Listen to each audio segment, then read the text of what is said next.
Good evening, everyone, and welcome to County Reads, The Great Debate. I'm Devin Jones, Chair of the Prince Edward County Public Library Board. I'll be brief because I know we're all looking forward to the main event. First of all, I'd like to say thank you to the Venerable Charles Morris, Archdeacon of St. Mary Magdalene, for his offer to host the debate in the beautiful church. Unfortunately, cases of COVID by way of an Omicron variant are widespread and increasing in our community. And acting with the best interests of all in mind, the County Reads Committee elected a virtual forum as the safest way to present the debate to the widest audience. Thank you to the presenters, each of whom chose the book they'll champion. Ryan Aldred, Leigh Nash, Michelle Murray, Thomas Harrison, and Penny Morris.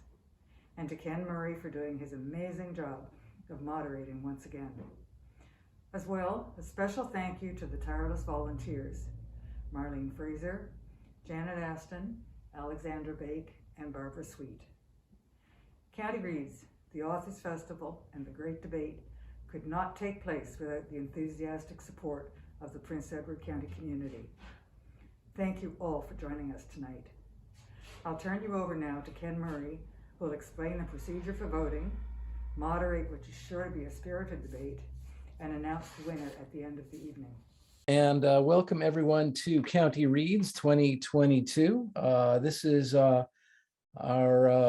somewhere between it's our 10th and 20th year, our second year in this format, being live online. And thank everybody from the library and all their adept work to move this around, so that we were going to be in St. Mary Magdalene's tonight, and also online.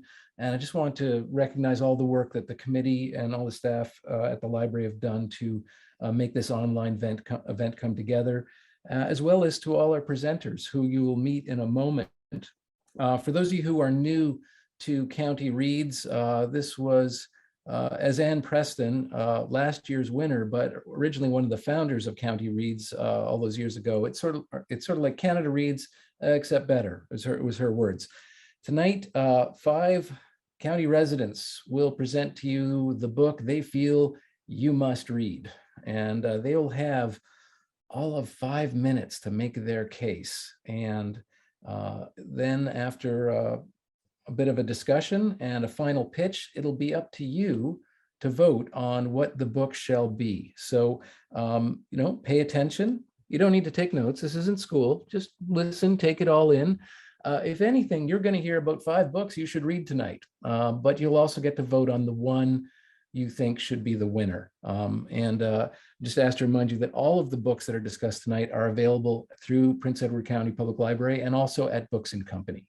So I'm going to briefly mention to you the names of our presenters and the books they'll be presenting, and then we'll begin. So the presenters, and no particular order, this is just random. Michelle Murray is going to talk to us about the book, The Golden Tresses of the Dead by Alan Bradley. And Penny Morris will be presenting Blaze Island by Catherine Bush. Thomas Harrison will present On Foot to Canterbury, and I believe it's Ken Haig, or it might be Ken Hay. So Haigh. I'll ask Thomas to clarify that when he comes up. Ryan Aldred will be presenting The Naked Don't Fear the Water by Matthew Akins. And Leigh Nash will be presenting Days by Moonlight by Andre Alexis. So you'll hear from all of them in a moment. As I said, everyone gets 5 minutes, so that's just the kind of the way it works. Otherwise, it kind of gets out of control. So you may hear a timer go off. If you do, you know what that means. The order has been set by random draw. So the order of presenters will be Leigh Nash, followed by Ryan Aldred, followed by Michelle Murray, followed by Penny Morris, and followed by Thomas Harrison. And in the final pitch, we will go in reverse order. So to introduce our first presenter, Leigh Nash is currently publisher the new publisher at House of Anansi, formerly publisher at Invisible Publishing. She has an MFA in creative writing from the University of Guelph and is the author of the poetry collection Goodbye Ukulele. So again, Lee will be presenting Days by Moonlight by Andre Alexis. Please welcome Lee Nash. I'm going to pretend you're all applauding. Thanks for having me, Ken. Has the timer started? Do I get going? All right, You're perfect. on. Okay, so I'm going to start with a brief reading from the book. What better place to start than the beginning? In August 2017, I was eating an egg and cress sandwich when Professor Bruno called to ask if I'd help him in his travels through southern Ontario. I love watercress. It's delicious. And it reminds me of my mother's garden. So I was already in a fair mood. So Days by Moonlight is a dream odyssey. That's the best phrase I can think of to describe it. It's part satire, part faux biography, and part completely wild road trip through southwestern Ontario and the experience of grief. It's a twofer. Okay, so it's a travelogue that takes place over the course of 8 days, featuring botanist Alfred Homer, who is acting as a chauffeur to his parents' friend, Professor Morgan Bruno. Bruno's trying to unearth the story of the mysterious Ontario poet, John Skennan, while Alfred is mourning the end of his marriage and the death of both his parents. The towns they visit are real. There's Schomberg, Feversham, New Tecumseh, and Colson's Hill. Belleville and Napanee have bit parts, so that's fun. But what awaits the pair at each stop that really elevates the story? They encounter a town populated by Black people that only speak in sign language, an annual house burning lottery, a ridiculous Indigenous parade, witches, werewolves, and the Museum of Canadian Sexuality. Alexis touches on religion, economics, and racism in a way that's mostly comical and satirical, but also totally endearing. It's a journey story for sure, but there's so much else. There's love and loss, and the whole thing has a fable-like quality. It's the latest and maybe best in a rich Canadian tradition of small town send-ups, tongue-in-cheek ones. Think of Stephen Leacock's Sunshine Sketches. And this book's especially good at it because it's contemporary in its sensibilities. So while it pokes fun at small town locals, boo, it also pokes fun at bumbling big city outsiders as well. Alfred, throughout the novel, makes several references to the trip as a journey into the underworld. And as you really get into it, it becomes clear that this underworld is one of Canadian identity. It's deep and deeply funny, the whole book is, without taking itself too seriously, which is really hard to do. Plus it's broad and it asks all of life's big and small questions, but still lets you reach your own conclusions. And it does all of that in just 218 pages. So you should all read it. All right. Well, thank you very much, Lee, for that presentation. Again, that's Lee Nash presenting Days by Moonlight by Andre Alexis. And for our second presenter, Ryan Aldred, just a little, for those of you who haven't met Ryan is the author of Rum Luck, a humorous mystery that was shortlisted for 2 Crime Writers of Canada Awards of Excellence and the Bonnie Blythe Award. He also writes thrillers and video game scripts, and his game writing credits include Flowers and Thorns, Phantasma, and Cremo. He is also the president of a small Canadian charity that co-founded a women's school in Kandahar in 2007. Last August, Ryan helped the director of that school and his family to escape Afghanistan via the Kabul airport. Despite the director's departure and the fall of Afghanistan to the Taliban, the school remains open to Afghan women. He will be presenting, and this is by pre-recorded video because Ryan couldn't be with us at this hour. He'll be presenting The Naked Don't Fear the Water by Matthew Aiken. So please welcome Ryan Aldred by video. Hello, everyone. Thank you for joining us tonight, and my apologies for not being able to attend in person. The book I'll be defending this evening is The Naked Don't Fear the Water by Matthew Aikens. Imagine the cities of the world connected by a network of paths that measure not physical distance, but danger. The risk of getting arrested, stuck in transit, scammed, kidnapped, or killed. For the underground traveler, the shortest distance between 2 points is rarely a straight line.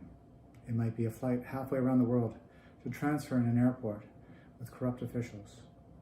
The space between 2 people clasping hands through a fence could be wider than a desert. These are the words of Matthew Aikens, a Canadian war journalist who returned to Afghanistan in 2015 to travel alongside his fixer Omar as he attempted to make the dangerous trip from Afghanistan through Iran and Turkey to Europe, where he hoped to claim refugee status. To make this trip, Matthew would himself move as an Afghan migrant, without papers, without status, in an often cruel and brutal world of smugglers, criminals, and border police. But Omar's decision to make this dangerous trip is anything but straightforward. He must contend with his many siblings, his separated parents, and Layla, the love of his life, whom he must leave in Afghanistan if he ever hopes of marrying. Matthew does a brilliant job of capturing the tenuous existence of those who seek to migrate. Omar doesn't think to save the documentation and letters of reference from his time working with U.S. Special Forces, and so he's denied a special immigration visa. Political winds change, and an overland route to Europe is slammed shut soon after it opens. Omar's sister Farah relates the stalking and harassment that made her life in Kabul unbearable, only to be told her story is not compelling enough to grip the attention of fickle foreign officials. A young boy smuggles himself aboard a container of flowers, only to be discovered when someone else joins his hiding spot at the last minute. Aikens gives us a true appreciation for the difficulties and heartache associated with these perilous journeys and the global refugee system itself. Under-resourced and archaic, built for Cold War geopolitics, ill-prepared for our current climate crisis and forever wars. And yet, Aikens weaves in moments of such beauty. Omar's forbidden love of Layla, realized through the occasional glimpse on the streets of Kabul. The joy of an unexpected ice cream cone in an Iranian border town. The unlikely group of friends who would escape the notorious Moria refugee camp to swim in the crisp, cool waters of a Greek isle. And so I feel that every Canadian should read this book. Not only is it a compelling and beautiful story, but it gives us a chance to see and understand the migrants who are so often represented to us as faceless numbers. To appreciate what it is that we have here that compels so many to risk everything for just the barest chance to live a better life, the chance to design a better system. Aikens does not suggest a solution to the migration crisis that grips the globe, but he does ask that we lower the barriers between ourselves and the world's most vulnerable, emotionally, if nothing else. And it starts with understanding. I think we might be surprised by what we gain if we read this book and those it speaks of with open hearts. Thank you. Our now second presenter is Michelle Murray. And Michelle is presenting in the book, The Golden Tresses of the Dead by Alan Bradley. And a little bit about Michelle, no relation, by the way, that we know of. You got to go back at least 2-3 generations, at least. Following decades of work in the law, social services, and healthcare, Michelle recently retired to pursue, among other things, her love of reading. She believes this has been possible because of the incredible staff and resources of the Prince Edward County Library. Her indebtedness to the PEC Library is best captured by a quote from the main character in the book she's defending. It occurred to me that heaven must be a place where the library is open 7 days a week. No, 8 days a week. So here is Michelle Murray, again, presenting The Golden Tresses of the Dead by Alan Bradley. Welcome, Michelle. You are. Okay, welcome, Michelle. Thank you. If you've ever found yourself asking, why aren't there more mysteries with homeopathic distillation, hilarious one-liners, and a whip-smart 12-year-old detective with a passion for poison, corpses, and chemistry? Well, then let me introduce you to Flavia de Luce, the protagonist in Alan Bradley's The Golden Tresses of the Dead. Flavia lives with her father, her two sisters, and two faithful family retainers at Buckshaw, a dilapidated estate in Bishop's Lacey in England. After years of sorrow, the Deluse family are ready for joy with the wedding of the eldest child. However, festivities take a turn when the bride cuts into the wedding cake and discovers a severed finger. And with this, as they say, the game is afoot. People of all ages enjoy this series by Alan Bradley. You're going to find yourself fully engaged with eccentric and charismatic characters who are completely unvarnished, vulnerable, and laugh out loud funny. The novel opens with Flavia narrating. I would like to remark at the outset that I am a girl with a better than average brain. Just as some people are given the gift of a singular and often quite remarkable talent, such as Violet Cornish's uncanny ability to break wind to the tune of Joy to the World, I myself, in much the same way, have been blessed with the power of logical thinking. As Violet could easily confirm, it's something you're born with and then improves with much practice. Flavia's inner dialogues are hilarious. In a scene where she must defend herself from an imminent physical attack, she recalls that her sister once told her to kick a man in the Casanovas. The problem is, she muses, I don't know what Casanovas are. On to plan B. A truly magical mystery tour of the macabre with highly relatable characters. This earthy mystery will have you searching out Alan Bradley's Flavia Deluse novels 1 through 9. And you can find this novel at our Prince Edward County Library, as well as Books and Company. Thank you. All right, thank you. That was Michelle Murray presenting The Golden Tresses of the Dead.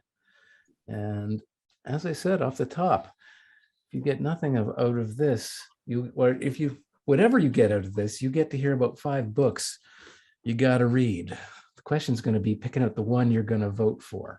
So that's coming up to you. So do pay attention. We're going to move on to our next presenter.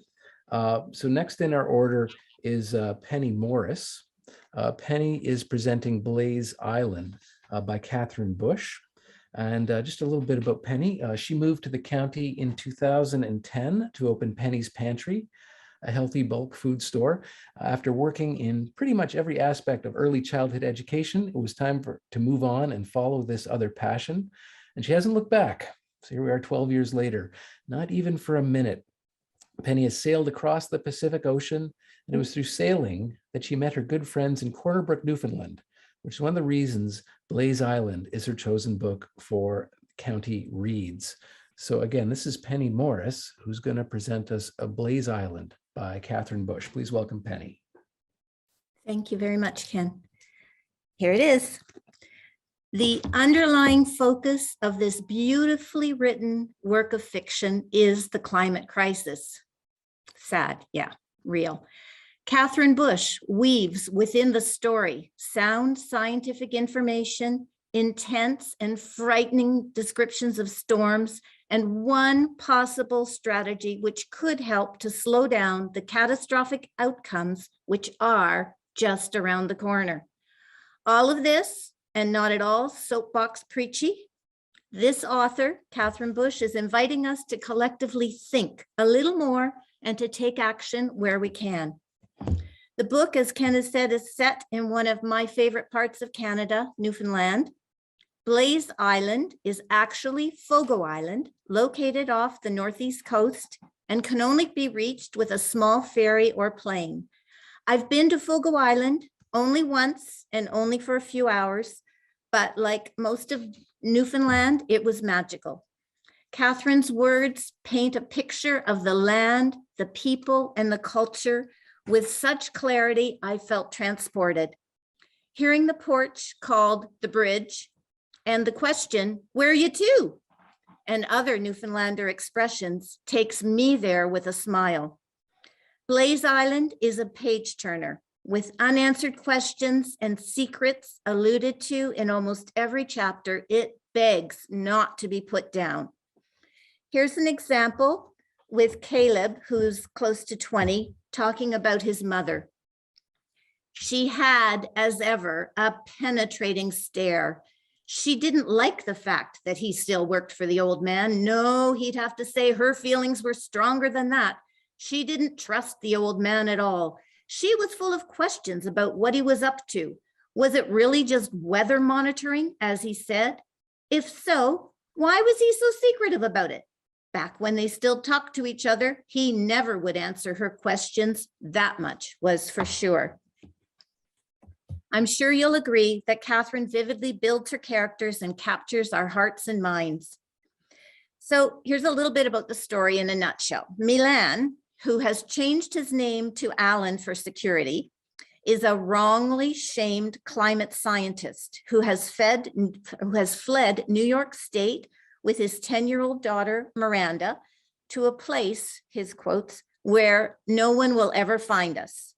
Alan is desperate to live a low carbon life and protect his daughter from the storms, both physical and emotional, that are increasingly evident in the world.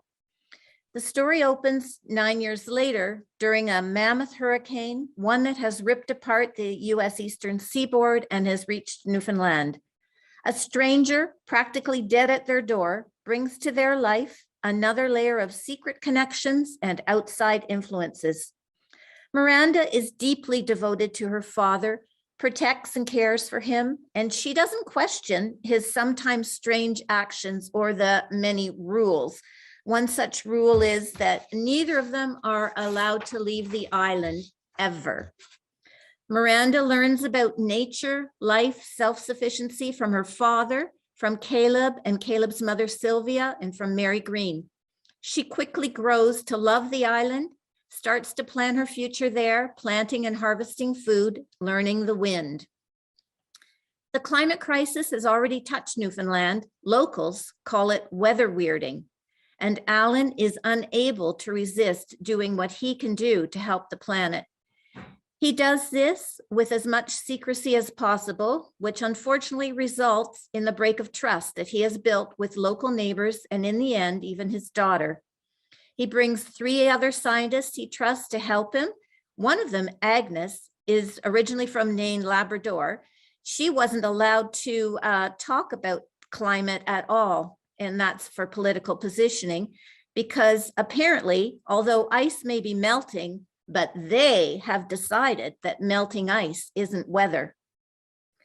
Other players in the novel include a wealthy airline magnate, his brother, and a major climate change denier. They arrive via private jet during the storm and are completely self-serving and oblivious to anything else. Alan has hopes of educating these potential investors, of brokering a promise to decarbonize the airline industry. How does it end? Well, you'll just have to read it for yourself. What I know is you won't be disappointed. Thank you. Well, and that you just heard the timer going off exactly at 5 minutes. Wow, well done. That was Penny Morris, everyone. And Penny, again, was presenting Blaze Island by Catherine Bush. We're still working out the video presentation for Ryan Aldred. So we're going to move on to our 5th presenter and then maybe circle back around to our 2nd. So our 5th presenter is Thomas Harrison, and he's going to be presenting On Foot to Canterbury by Ken Haig. A little bit about Thomas Harrison. He is a writer, lawyer, teacher, and an artist who makes his home on his family's horse farm near Cherry Valley. Thomas has taught in a wide variety of settings, including Kingston Penitentiary, in secondary school and in higher education at colleges and at Queen's University. He completed a doctoral degree in law in 2016 and has several academic publications. His nonfiction and journalism credits have been featured in the Globe and Mail, the Kingston Whig Standard. He currently freelances for the PEC's County Live. His new book is a co-edited anthology of curated works looking at gun violence and regulation in Canada, which is due out from Demeter Press in June 2022. He's also an emerging artist who started painting during the early days of the pandemic. His work has been accepted into juried art shows, including last year's Art in the County. So again, let's welcome Thomas Harrison, who will be presenting On Foot to Canterbury by Ken Haig. Well, Welcome, thank you Thomas. very much. Very much appreciated. That's a kind introduction. Thanks to Prince Edward Libraries for having me. I'm really delighted to be here, along with the fellow panelists. All the books sound really great. Of course, I think mine's better, but that's for you to decide. Welcome to everybody on Zoom and on YouTube. This book, that little thing at the top there, is a prize because it was a finalist for the Hillary Weston 2021 Writers' Prize for Nonfiction for good reason, some of which I've set out in a handy top 5 list for you. So if you're following along, I'm going to start and I'm going to count down, right? So 5, it's a road trip book. Who doesn't love a good road trip? It's very Canadian. It's very county, where we have our own version of a local tradition of a road trip called the Horn Trip, right? After more than 2 years in pandemic isolation, don't we all need to get out of the house for a little bit? And what could be more invigorating than going for a stroll in the south of England? Mystical land, Celtic ruins alongside medieval castles, of green fields, small farms, walking paths, and even today, in the midst of everything so modern, you can find the remains of small English villages and towns. But make no mistake, Hay's book takes us all over the world to share anecdotes and history about far-flung places like Italy, China, Egypt, Bhutan. He's lived in a lot of places, and it's a very entertaining travel log, if nothing else. 4, truth is stranger than fiction. Creative nonfiction is very popular at times for a good reason. If you think about it, if someone had told you 5 or 6 years ago everything that would happen in the world in the next few years, would any of us believed it? This book is a true story. It's part memoir, a doubter who is mourning the death of his devout father, a son who uses the journey to the home of English Anglicism to remember the past and to try to reconcile it with his own present. It helps that the author, a librarian now from Ontario, is so knowledgeable about the significance of the surroundings in which he finds himself. He has insights literally around every British corner that he comes to. Ken Hay's reflections on his own life, the place and events that happened to him are truly compelling. 3, this is a book lover's book. From Shakespeare to the classics, from Aquinas to Hitchens to Dickens to Christie, the integration of brief snippets of literary history into this book. The title itself is an allusion to Chaucer's Canterbury Tales, of course. It is informative and dynamic. There's murder, there's mystery, there's war, there's love, there's great heroes, there's villains. It's got it all. Ken Hay is like the greatest of all guides who can approach a pile of upright rocks and use it to literally spin literary magic into the whole cloth of an enlightening anecdote about the religious beliefs of ancient Celts, or that how the stone was the vital part of some industrial revolution process. 2, it's a trip back into the past. The background is not just to Chaucer's tales, but to the role of spiritual journeys and pilgrimages back to at least the Crusades. I said before, it's a travel log. Can you take a trip without really going anywhere? Well, yes, you can. In fact, that was an integral part of many pilgrimages in the past, as you find out in the book. Here you have British history, yes, but it's interwoven with bits from Canada, Asia, and all around the world. It shows what I, as an historian, have always known. Some will say, why bother? History's dead. Leave it in the past. Well, the truth is history isn't dead. And why, judging by all that's going on in the world right now, it doesn't appear that history is even over yet. Fact is, I like to think of both history and literature as their own ways to search for a kind of human truth. And this book reminds us of the kinds of questions we ask. Why? Why now? Why me? Is there more to life? Why be good? Are questions that have been at the heart of the human condition since time immemorial. It tries in its own small way to answer them for the author, but maybe for us too. It gives us some comforting food for thought about the struggles and challenges we all face. Last, number 1, it's a spiritual journey. Like the author, I have my own doubts, but I try to make space for everyday miracles, to enjoy nature, the diamond sparkles in the lake that I visit Point Peter maybe, or the pair of sandpipers that migrate to return all the way to my farm from South America every year for the last 5 years. I also appreciate the aesthetic value of books and art and architecture, like all that Hay lovingly describes throughout his trip. But most of all, to be reminded, it's not the destination, it's the journey. And to this, I would add, it's really neither one of those. It's really about those you meet along the route. No man is an island.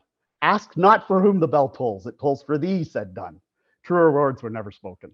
I'm so happy to be here with you tonight to share my love for this book. I hope you'll join me with me on the path that Ken Hay goes down and get a brief respite in this excellent book from everything that ails us. Please consider voting for On Foot to Canterbury for the 2022 edition of County Reads.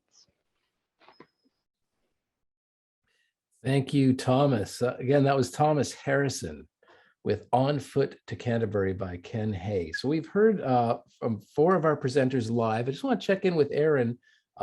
We're just seeing if we can get video up of Ryan Aldred's presentation for the book, The Naked Don't Fear the Water by Matthew Akins.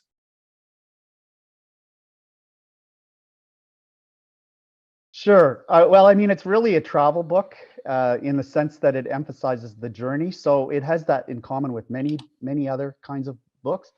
The one that probably affected me the most from the past, from another era, is Pirsig's Zen and the Art of Motorcycle Maintenance, which is a travel tale that is also imbued with philosophy and a personal story of dealing with mental health, which On Foot to Canterbury deals with loss and depression as well. And so I think the 2 books, for that reason, even though they're completely different subject matters, actually have a lot in common. Oh, fantastic. I still remember the description of how to insert a metal shim into a motorcycle from Pirsig's book. That's a fantastic analogy. Okay. Well, next up will be Lee. Please welcome Lee Nash, who will delve into the same question. All right, same question. So Days by Moonlight, epic companion journey novel, but again, as I said, a shorter one. Still substantial, but shorter. A book that hugely influenced me, and that kind of is in the same wheelhouse, but is a lot longer, would be The Lord of the Rings. You've got your traveling duo, collecting a cast of characters along the way. There's a quest through it. It veers into the absurd. Both books have poetry in them even. There's poetry in here. There's also maps and illustrations. So plus, it's a lot more than the sum of the parts. And I'm giving a bit of a spoiler for later, but what I was going to say later. But yeah, it had a huge impact on me. It taught me what you could do with storytelling. Okay. And your current book you're presenting, though, does not have any passages in Elvish, as I understand it. No Elvish, just poetry. Okay. Okay. Which may be Elvish to some. It can be. It can be. Well, thank you very much, Lee Nash. All right. So next up, I'd like to call on Michelle Murray Sure. to talk about another book in comparison. Major Pettigrew's Last Stand by Helen Simonson. Again, a novel that takes place in a small English town.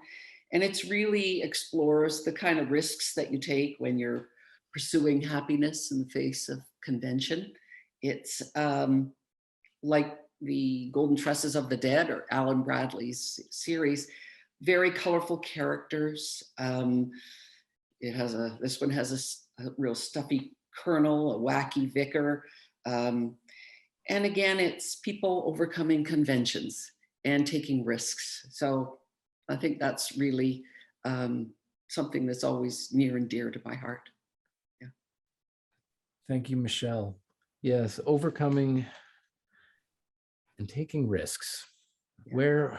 Where, if not on the page, can we do that? Yeah. On the page and in life, right? Okay, so I'd like to turn the same question now over to Penny Morris. So, looking for a book from the past. Oh, we're gonna have to get you unmuted there, Penny. There I go. Better? Okay. Yes. Okay. This was hard for me. I keep lists. I write things down. I don't remember things in this head.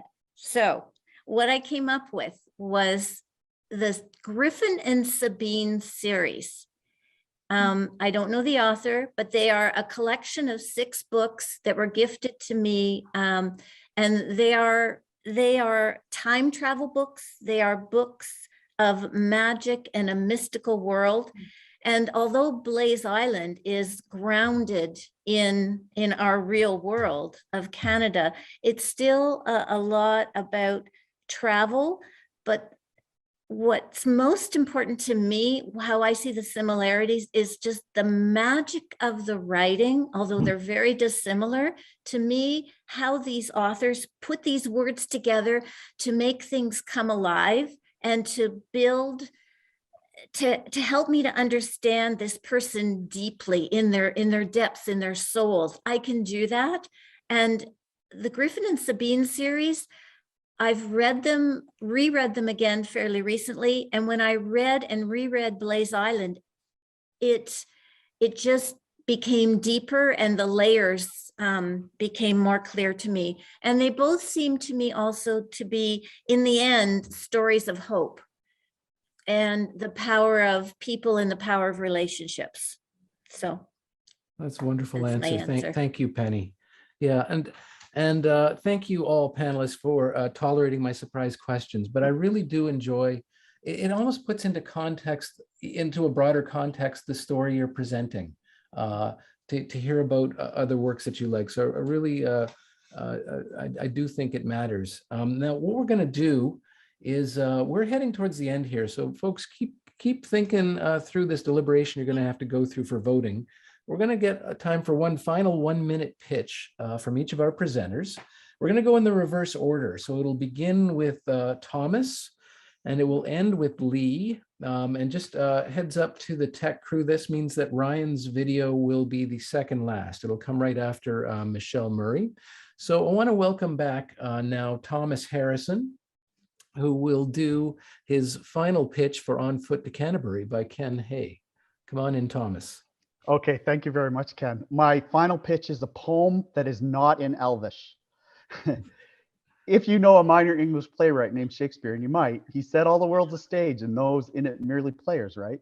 But even before the Bard of Avon, Chaucer had a few words to say. About the travels on the road to Canterbury, he said, "The world is but a thoroughfare full of woe, and we are pilgrims passing to and fro." These words of wisdom are just one of the reasons that Ken Hay's book On Foot to Canterbury is a tale for all seasons, and that in my eyes, it should win the prize for best in Prince Edward County reading. There's lots of books and churches on the walk through Britain. Some wildlife, critters, fish, very well written. Saints and sinners, a few pub dinners. The weather's bad, but don't be sad, because it's in England and not at all like our winters. It's travel, memoir, poems, literature, and history, a tribute to his father, a trip to Canterbury. It's made me ponder with existential wonder. This book is a lot funner because of all the good philosophy. There's Trollope, Nesbitt, Cobbett, and Cousineau. It's really well done and often very thorough. There's Aubrey, Dickens, Keats, and Yeats. Eliot tells us Hitchens' view on God, and not just for the heck of it. It's why I highly recommend all of it. Thank you very much, Thomas Harrison, with a little bit of original poetry there for us, talking about On Foot to Canterbury by Ken Hay. I'll now call on Penny Morris to give us a 1-minute final pitch for Blaze Island by here we Catherine go. Bush. Why you can't miss reading Blaze Island. Okay. Her father remained silent and closed in on himself. Something was being broken. Miranda's hands closed into fists. She wished to be far away, out on the ice with the seals, away from this moment, which she would mark in her notebook, date, time, the storm of it. Blaze Island goes back and forth over about 10 years, weaving the stories of a wide variety of people who are eventually brought together on the island to a thrilling climax. Catherine Bush's work is a powerful example of addressing the climate crisis in fiction. She has written with such precision and clarity, the reader is transported not only to Newfoundland, but into the heart and soul of Miranda, Caleb, and Sylvia. If you've ever been to Newfoundland or it's on your bucket list, this book will build a connection. In Catherine's words, storms stir up the past. All right. Thank you very much, Penny. Again, that was Penny Morris.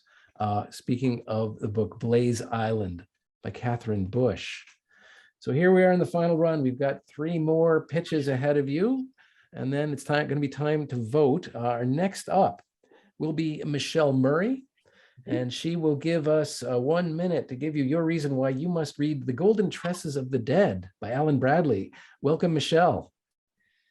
So I think you will really lose yourself in this charming, imaginative, and very unconventional mystery where anything is possible. The writing has a beautiful rhythm. It is vivid with a lovely balance between what we know and lots of surprises. It's full of indelible imagery and observations. It really creates empathy. It allows us to walk in the shoes and experiences of other people. It is very connecting at a human level, and it is very smart. Thank you. Thank you, Penny. Penny. Thank you, Michelle. I'm getting way ahead of myself here. Look at this. We're going in reverse order, and I've lost track of where we're at. I do know that our next presenter will be Ryan Aldred. But again, you've just heard Michelle Murray presenting The Golden Tresses of the Dead by Alan Bradley. Here is the final pitch from Ryan Aldred for The Naked Don't Fear the Water by Matthew Akins. I wanted to discuss this book without mentioning my own personal involvement with Afghan refugees, but I found that impossible. For more than a decade, my wife, Andrea, and I have supported a women's school in Kandahar. We have become very good friends with the Asan family who founded the school and who have acted as its administrators, teachers, management, and ambassadors over many years. And in August, during the fall of the previous Afghan regime and the rise of the Taliban, we helped the Asan family to evacuate through the Kabul airport, through the same small gate that would later be targeted by a suicide bomber just a few days later. I wish I could say that this was the end of the story, but unfortunately there are many, many Afghans still left behind, including those who have for many years worked quite closely with the government of Canada. Since August, I've written letters of reference for more than 100 families who worked for our partner school since it first opened in 2007, and most of those letters remain unanswered, unfortunately. It has been endlessly frustrating for me to see such wonderful people left helpless due to bureaucratic whims, even those families that have been recognized as having an enduring relationship with Canada, who have received Canadian visas. So many of them are still left behind due to a missing passport or the challenge of securing a visa to Pakistan so they can complete their medicals and biometrics. So in a way, Aiken's book was reassuring to me, the realization that I'm not the only person overcome by such technicalities. But the more I understand the scope of this problem, just how broken the system is, the more I believe that the solution lies with people understanding the situation affecting migrants and refugees around the world. And the solution lies with those who are willing to take some small action to help. Perhaps it's as simple as asking those who aspire to power, what will you do for those seeking refuge in Canada? Aiken's work has encouraged me to keep working towards a just solution, to keep asking difficult questions. I hope it will encourage you to do the same. There, but again, that was Ryan Aldred with a very personal appeal for the book, The Naked Don't Fear the Water by Matthew Akins. And this brings us to our final 1-minute presentation before you will be voting. So again, I'd like to call on Lee Nash, who is presenting Days by Moonlight by Andre Alexis. Welcome, Lee. Thank you, Ken. I left the best point about this book for the last. Days by Moonlight is one of 5 novels written by Andre Alexis as part of his Quincunx, there's a word for you, a series of novels focused on faith, place, love, power, and hatred. By definition, a quincunx is an arrangement of 5 objects with 4 at the corners and a 5th at its center. So in Andre's quincunx, all the books add up to a sum greater than their parts. So they all stand alone as novels, but together, there's magic. There's magic in that big amount of books that I alluded to earlier. So the good news is that when you vote for this book and you read it and you love it, there are 4 more somewhat tangentially related novels that you can move on to next. So a vote for this is a vote for an investment in your TBR pile. Thank you. Thank you, Lee. Yes, that is one anecdote for that problem when you're reading a great book and you get to that point where there's just way too much page on the left and not much left on the right, and you get to that realization, this is going to end and I will not be able to read it for the first time ever again.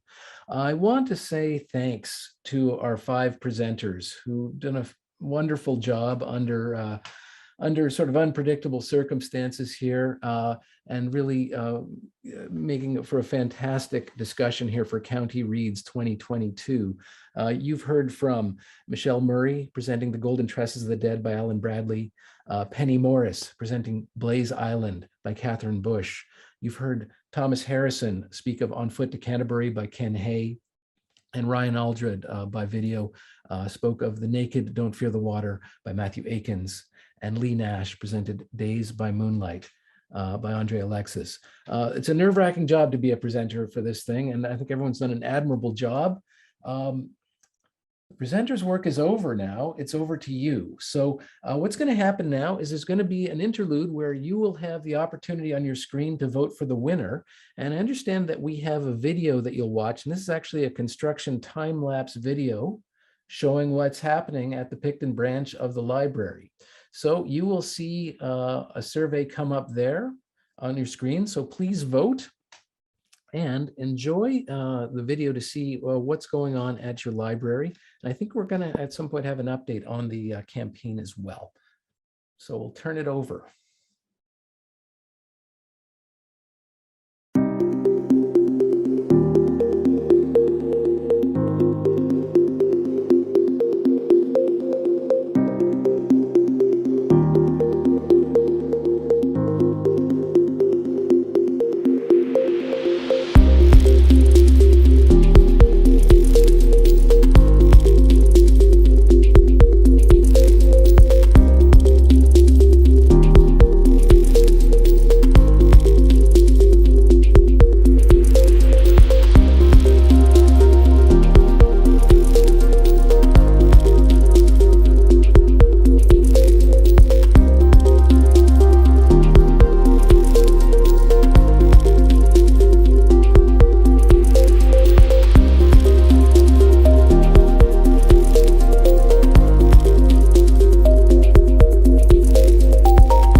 My name is Alexandra Bake and I'm the chair of the fundraising committee for the Picton Public Library expansion.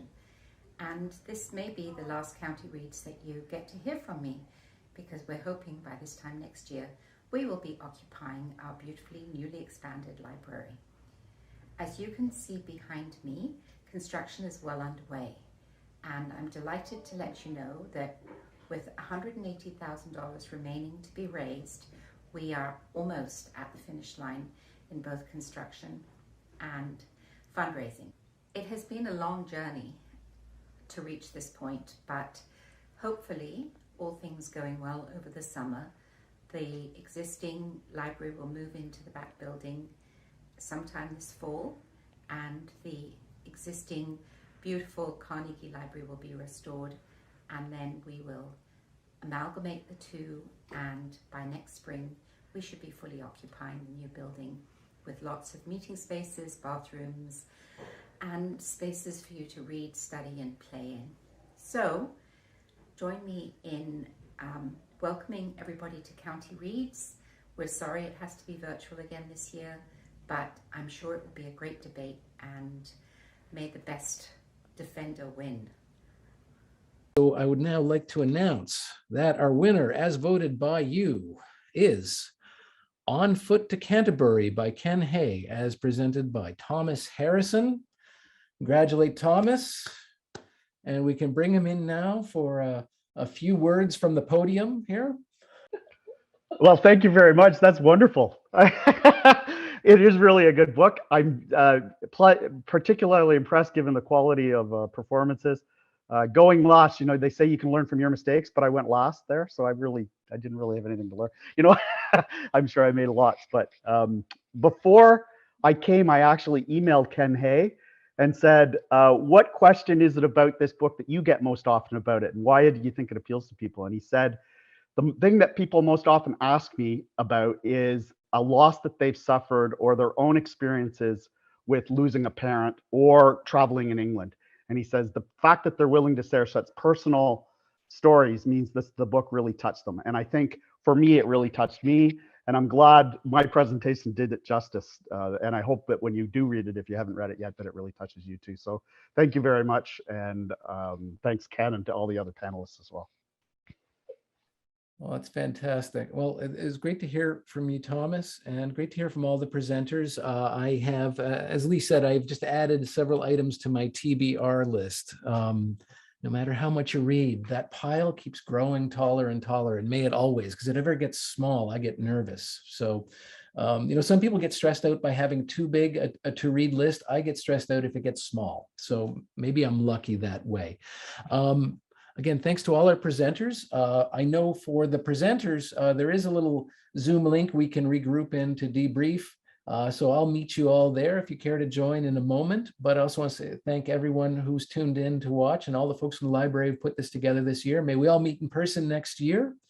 And this brings to the end County Reads 2022. Thank you all.